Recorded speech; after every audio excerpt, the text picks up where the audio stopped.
भुवनेश्वर भगवानपुर जमुछि श्री रामलाला तृतीय वार्षिक उत्सव मदनमोहन मार्केट बणिक संघ पक्षर 2 दिन प्रभु श्रीराम जन्म उत्सव धूमधाम रे पालित हो जाइछे। सुंदर तोरण सांगकू प्राय 15 फुट्र राम मूर्ति सांगकू पूजा पाउछंती जगतरनाथ जगन्नाथ और शंभुनाथ।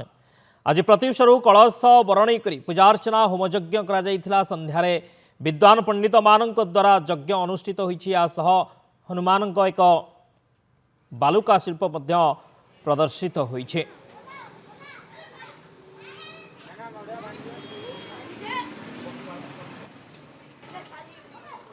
भुवनेश्वर रामलीला प्राण प्रतिष्ठा आम मदन मोहन मार्केट बणिक संघ तरफ यहाँ करमको जोटा लगे आम रामलीला गोटे यूनिक किए करूना गणेश पूजा सरस्वती पूजा समस्त करें रामलीला पूजा करा कंटिन्यू जारी रखी बोली आमर जारी रही चेष्टा अच्छी।